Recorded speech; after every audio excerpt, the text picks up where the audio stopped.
Hello, everybody, Hello! and welcome to Instant Instant Finish. finish! Yeah, a little special Christmas episode here for a little special Christmas comedy release. Do you know what I was planning on doing? I was planning on going ding dong merrily on high, la la la la la, because I figured that was the only positive thing I was going to say about Hell's Bells. Yeah, what a surprise. So this came out of nowhere, announced a couple of months ago, Hell's Bells, a comedy Christmas release starring Bonnie Langford, David Calder, Lou Caulfield, and Arthur Darvill. What a bunch. Yeah. A great cast. Like, unexpectedly brilliant cast. Well, this was an actual stage play, and Yeah, I could see why. I could see how it could be. and then our friend Jason Hay-Gallery has what he normally does: takes these things on board, brings it to Big Finish, and has produced an audio version of it. Now, going by previous releases of that ilk, Yeah, Fly Me to the Moon, absolutely dismal. The most unfunny comedy you're ever likely to listen to. and I'm sure there's been a few others as well. Um, I mean, we thought we'd do an instant finish on this just as a bit of a laugh, really, just to see what it was like, because it just sort of came out of nowhere. Well, I kind of figured nobody else was going to talk about this. And so we bought it as a joke, right? Let's be upfront about this. We bought this, we listened to that dismal trailer that they put out with all that jaunty music, and I was going, oh, this just sounds like the worst thing ever. And I downloaded it and I was like, oh, it's an hour and a half. Yeah, I was yeah. thinking, I mean, oh I my kept saying God. to you, please tell me it's only going to be 60 minutes. No, you was like 90 minutes. I went, well, that's with extras, right? You're like, no, there's no extras. Well, go on, off you go. I am absolutely flabbergasted by this release. I cannot believe how good this release is. And I'm not joking. This is a Christmas joke, right? I think if Neve Fountain and Paul Mars's two Sixth Doctor scripts hadn't come out this year, this might be the best Big Finish I've listened to this year. And I never thought I would say that in a million years, right? What this isn't is what it advertises at behind you there with that dreadful bauble with Bonnie Langford and David Calder on it. Yeah. And the terrible trailer that they put out with all the sort of music. There was no fucking music in this.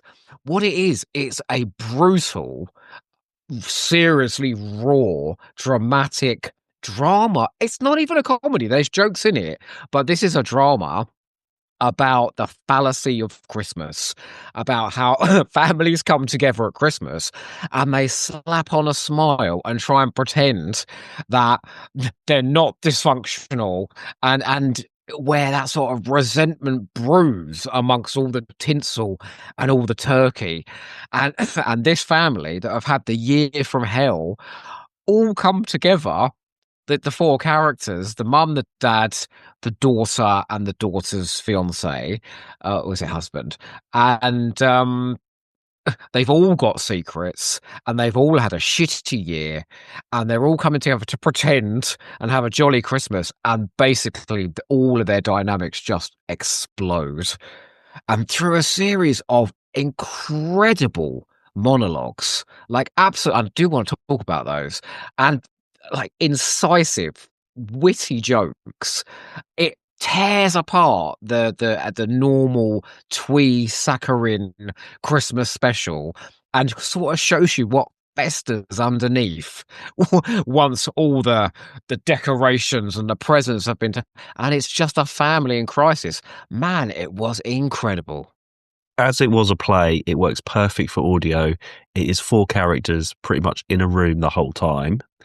It's very much like a Mike Lee, like Abigail's Party, Yeah, that type of thing, darker, but much darker darker. than Yes, that. much Yeah. darker.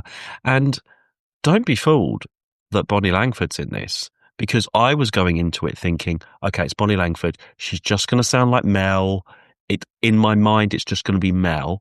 After a couple of minutes, Melanie Bush was not in my mind. Bonnie No, Langford was not in my not mind. It was one bit just of it. that character. I was so surprised.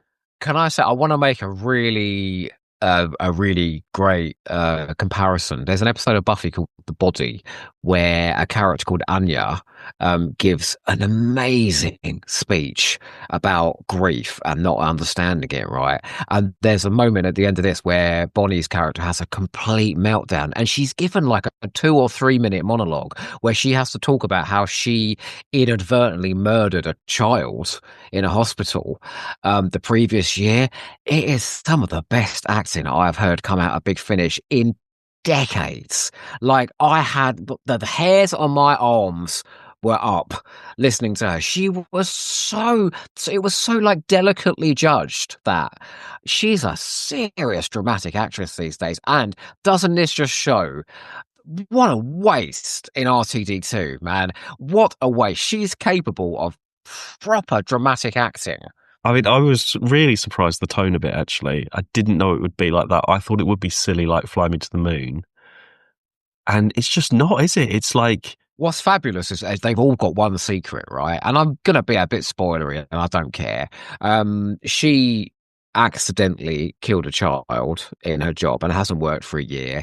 He has had an affair with a 16-year-old child doing work experience, and so got fired, and that's why he works for a taxi firm now. The daughter's having a baby, and basically her secret is that she's a selfish cow and expects everything done for her. That's her secret that comes out in the end. She says, "Oh, I am really selfish, yes." And her husband, which a brilliant turn by Arthur Darvill, he's great, isn't he? Yeah. so good. Um, his is that he paid somebody to take his driving test on the seventh time because he was never going to pass his test, and now he's being blackmailed, and he's a But lawyer. like, it could easily have gone very sort of sitcom, but it's not that at all, is it? No, It's not it's done a in that way. Although there are sort of funny one-liners, but then more sort of those darker, like no. The lines were Mike Leigh. hilarious. The bit about because she's a vegan, the daughter, the bit where she went, "Oh, she broke down the other day watching a KFC advert." I mean, and then Bonnie goes, "Nobody cares what vegans eat at Christmas." I was like, "Thank you, finally somebody said it." But didn't you laugh at the bit at the end where where Bonnie finally goes, I'm leaving you. I'm done. I do not want to be a part of this anymore." And the reason she hasn't left this awful man that she's with, David Calder, it's because of the admin, because of all the work she would have to do to tear their life apart that they've built. Not because she loves him, not because she doesn't want to hurt him or her daughter, just because she doesn't want to go through the stress of selling the house and finding somewhere else to live and all of that bullshit. And she goes, and then the daughter's like, "Oh, maybe she'll come back." He's like, "Nah, I think she's gone." There was a few jokes there where I was just absolutely howling. He goes, "No, I think she's definitely gone for good." And like the production, it's just very four people in a room. Old Big Not, Finish. there's not like tons of music. It's not like overproduced at all. You don't need any of that because I could imagine watching this on stage and just having four actors on like a set of like a living room or something, and that's all you have. You don't need anything else. So much of this spoke to me because you know me, I've got a dysfunctional family. And when we came together at Christmas, we would all be trying to pretend to have a great time. And resentments would bubble over.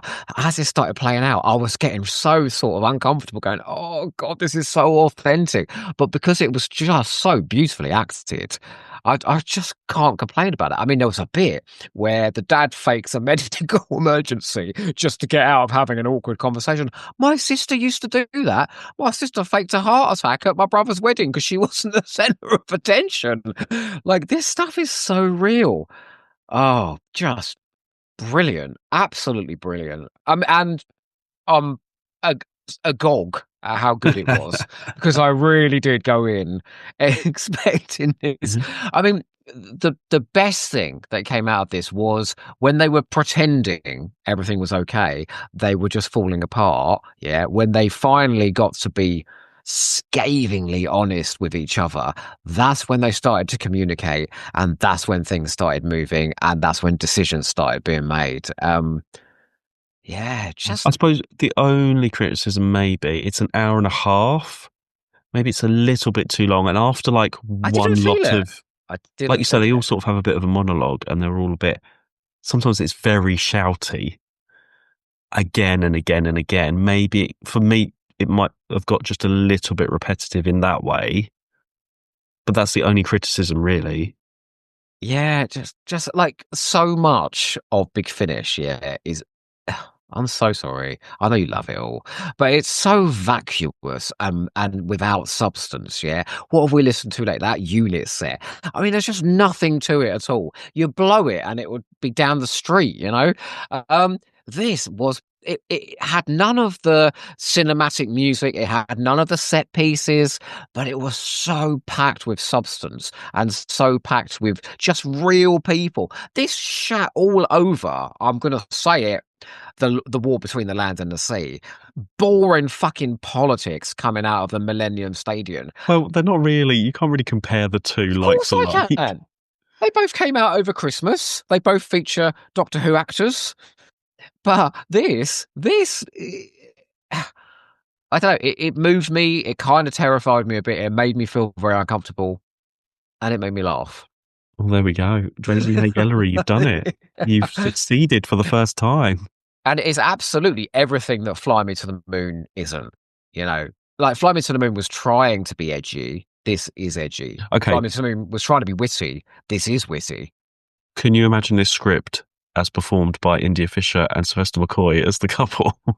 No, not at all. No, like I mean, props to David Calder because he has to basically play. He's not a paedophile, but he's a man who slept with an underage girl, thinking that and that's an uncomfortable role to play, and he just goes for it. I mean, I really believed the two of them were a couple. A couple in crisis at the end of their relationship. Like, honest to God, do not pick this up if you want. You know, what's that film that comes out every Christmas? With the It's a man at the Wonderful door of all the Life. signs. No, Keira Knightley, you know? Oh, Love Um, Actually. yeah, if you're looking for Love Actually, this is not that. Or it's Love Actually if it's got a black heart that it's going to tear out of your chest. Well, okay, we both recommend it. Give it a go. It's only £9. Download Oh, from I Big wasn't Finish. sure how you was going to take to this, you know, because I No, know I liked it. you. I liked it. I might not go back to it again and again as like a Mm. classic, but I do appreciate This it. will be my staple Christmas audio drama now. Seriously. Hell's Bells will be an annual event for me. Oh my God. Well, we I'll, will I'll, look I'll forward to spend my Christmas with this hideous family so I don't have to spend it with my own. it. There No, we are, but everybody. genuinely, because I had a quick chat with Scott Hancock today just to say how much I enjoyed it. And he was so surprised. Like he went, I didn't think anyone was going to listen to this. I thought it was going to entirely fall under the radar. Yeah. So my one takeaway is this, yeah, is if you think Big Finish can only put out Doctor Who knockoffs, you know, nostalgia fests, and that actually can't put out a bit of drama, please give this a go. This is absolutely what Big Finish can do at their best. There we are. Give it a listen this Christmas, everyone. They released it a bit late, but apart from that, um, don't forget. I think they knew. I think they knew it was a bit, you know, because it's a bit uncomfortable and because it's very dark. I think they thought, "Ooh, we can't really release this at early December. No one's going to be in the Christmas spirit this year, are they? We'll get that Christmas episode with the Dalek wrapped up in a like a present out first. And in the meantime, everybody, don't Don't forget forget, to finish finish with Hell's sensibility. Bells.